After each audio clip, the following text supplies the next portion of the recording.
नमस्कार मित्रों, अपने चैनल में सभी श्रोताओं का स्वागत करता हूं।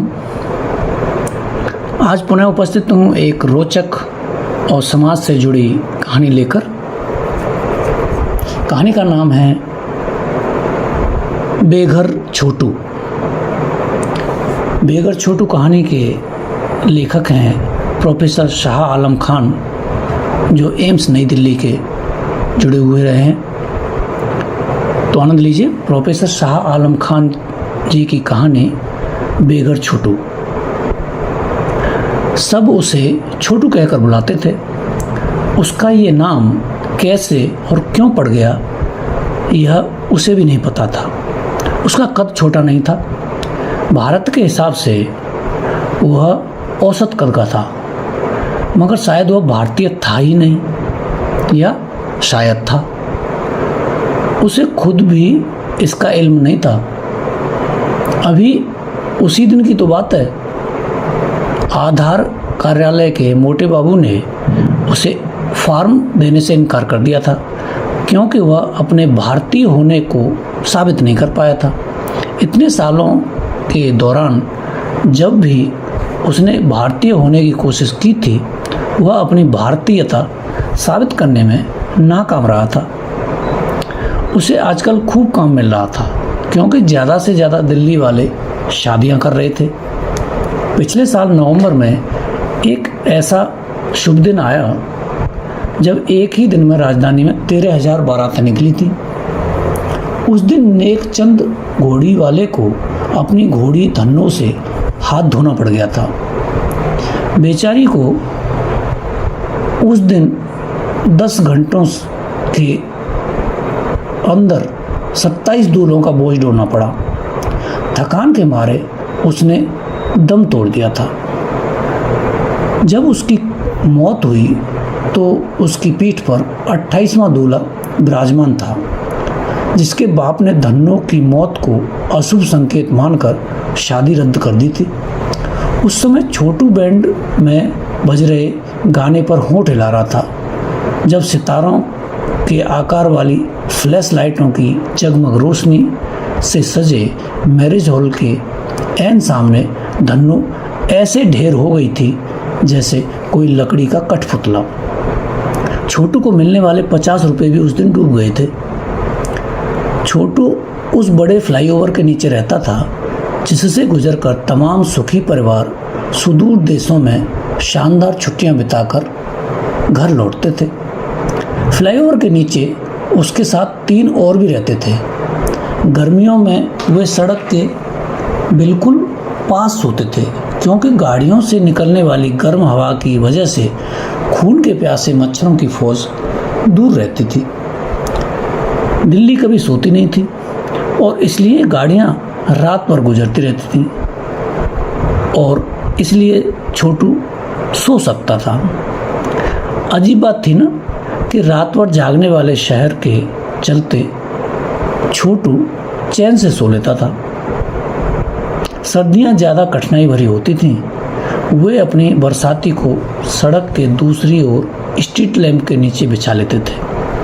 लैंप से आने वाली पीली रोशनी से उन्हें गर्माहट का एहसास होता था, और जब तीनों एक दूसरे से चिपक कर सोते थे तो उनकी नीली पॉलीथीन उनका स्लीपिंग बैग बन जाती थी।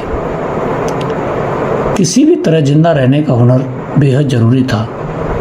जिंदगी और मौत के मामलों में निजता आदि के कोई मायने नहीं थे। कोहरे वाली रातों को उन्हें और भी ज़्यादा पेट्रोल सूंघना पड़ता था।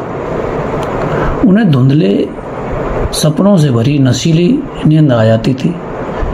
दिल्ली की बढ़ती कारों और प्रदूषण का मतलब था और ज़्यादा कोहरे भरी रातें, और सूंघने को पहले से भी ज़्यादा पेट्रोल। बेघर होना कोई पहचान नहीं थी, यह एक प्रक्रिया थी। बेघर का मतलब महज बिना घर के होना नहीं था, यह इससे भी बढ़कर था। इसका मतलब था प्यार के बिना, देखभाल के बिना, शिकायतों के बिना, किसी पर गुस्सा किए बिना, गर्म रोटी की चाह रखे बिना किसी भी चीज़ के बिना जीना। यह ऐसे शून्य में जीना है जहाँ कुछ भी नहीं था। छोटू को जब से याद है तभी से वह बेघर था। खालीपन का शून्य ही उसका अस्तित्व था। वह इस निर्मम हृदयहीन शहर में बड़ा हुआ था। शादी की पार्टियों में वेटर का काम करता था। दिल्ली के बहुत से बेघर ऐसा करते थे। शादी की दावत में खाना परोस रहे बेघर एक ऐसी विडंबना थी जो दिल्ली शहर अपने नागरिकों के सामने रोज पेश करता था, मगर किसी को परवाह नहीं थी। कभी कभी वो बारात के बैंड में गाने के बोल पर होंठ हिलाने का काम भी करता था, जैसे वह उस रात कर रहा था जब धन्नू की मौत हुई थी। वेटर के काम में थोड़े ज़्यादा पैसे मिल जाते थे, लेकिन उसे ज़्यादा मेहनत भी करनी पड़ती थी। काम के घंटे तय नहीं थे। कुछ शादियाँ रात भर चलती थीं, जिसके कोई अतिरिक्त पैसे नहीं मिलते थे। उस दिन बैंड वाले ने उसे सिविल लाइंस के बंगले में होने वाली आलीशान शादी के बारे में बताया था, जिसमें शहर का एक हर बड़ा नेता आने वाला था। उस शादी में प्रधानमंत्री भी आने वाला था।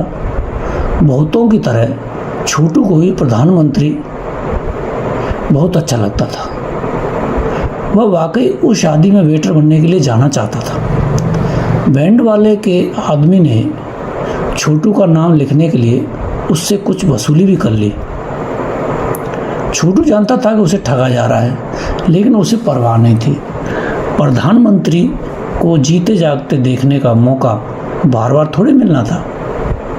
इससे बढ़कर कुछ नहीं था। शादी का दिन आ गया। छोटू ने अपने ठिकाने के पास स्ट्रीट लाइट के नीचे बैठने वाले नाई से बाल बनवाए और गंदला पानी देने वाले सरकारी नलके पर जाकर नहाया।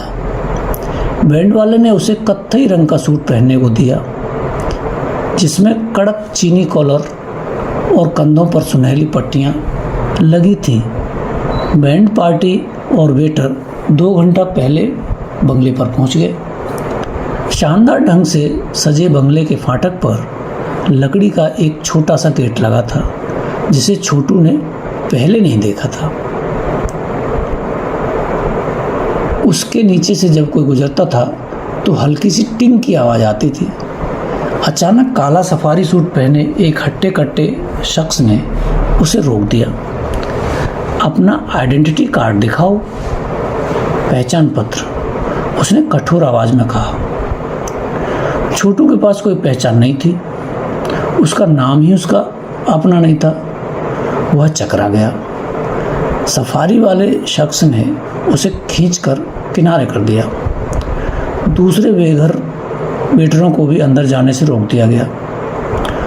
उन्हें ही जाने दिया गया जिनके पास पहचान पत्र था। बैंड वाले ने अंदर जाने वालों को ज़्यादा पैसे देने का वादा किया। अचानक उसे काम करने वालों की कमी पड़ गई थी। छोटू और दूसरों के वापस जाने से पहले बैंड वाले ने कड़क कलर वाली उनकी कत्थई वर्दियाँ उतरवा ली। अपनी धूसर टी शर्ट और कार्गो पैंट पहने छोटू को अचानक लगने लगा कि वह नंगा हो गया है। उसके कपड़े पसीने से भीगे हुए थे। आंसू भरी आंखों से ढलते सूरज को देखते हुए वह पैदल फ्लाईओवर के नीचे लौट आया। शहर अब शाम के लिए जाग रहा था। सड़क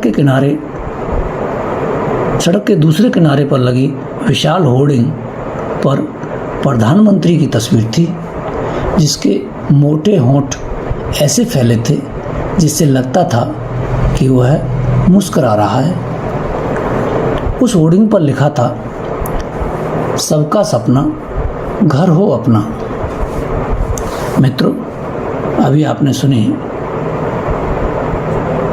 एक बहुत ही रोचक कहानी जो व्यंग से भरपूर है, जिसमें सामाजिक कड़वी सच्चाई दर्शाई गई है। कहानी के लेखक थे प्रोफेसर शाह आलम खान।